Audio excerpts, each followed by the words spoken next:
Preposition.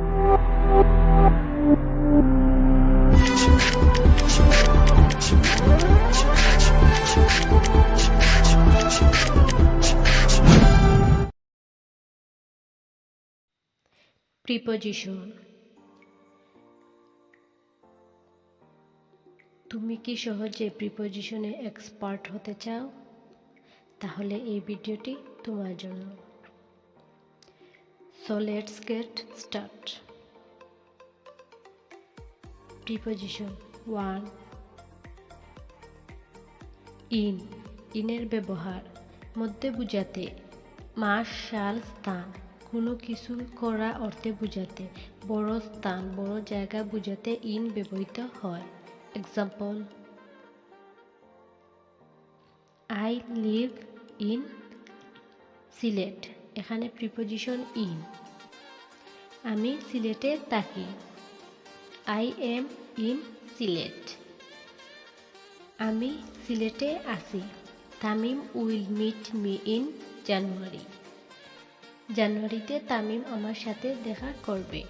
I will visit Cox's Bazar in 2024। আমি 2024 সালে কক্সবাজার যাব। Tamim work in a bank. Tamim একটি ব্যাংকে চাকরি করে। প্রিপোজিশন 2. অন এর ব্যবহার কোনো কিছুর ওপরে বোঝাতে, দিন তারিখের আগে অন ব্যবহৃত হয়। Example: the pen is on the table. কলমটি টেবিলের ওপর। I will call you on Friday। আমি শুক্রবারে আপনাকে কল করব। I will go to Dhaka on 20 March। আমি 20 মার্চ ঢাকা যাব। প্রিপোজিশন 3. এট এর ব্যবহার সময়ের আগে, ছোট জায়গার আগে, কোনো ব্যক্তির বর্তমান অবস্থা বোঝাতে এট বসে। Example: I will go to school at 9 AM। আমি সকালে 9টায় স্কুলে যাব। I live in Dhaka at Gulshan. আমি ঢাকার গুলশানে থাকি। He works at hospital। তিনি হাসপাতালে কাজ করেন। প্রিপোজিশন 4. ফর পরের ব্যবহার কারোর জন্য বোঝালে ফর ব্যবহৃত হয়। Example: I am waiting for you।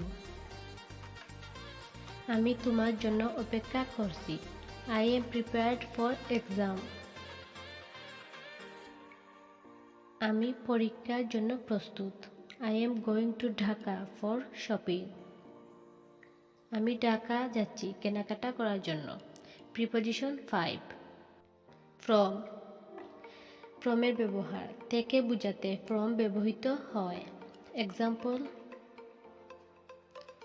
They are coming from school. তারা স্কুল থেকে আসছে। We make butter from milk. আমরা দুধ থেকে মাখন তৈরি করি। I had a phone call from my cousin। আমার চাচাতো ভাইয়ের কাছ থেকে ফোন এসেছিল। প্রিপোজিশন 6. টু এর ব্যবহার দিকে বোঝাতে টু ব্যবহৃত হয়। এক্সাম্পল: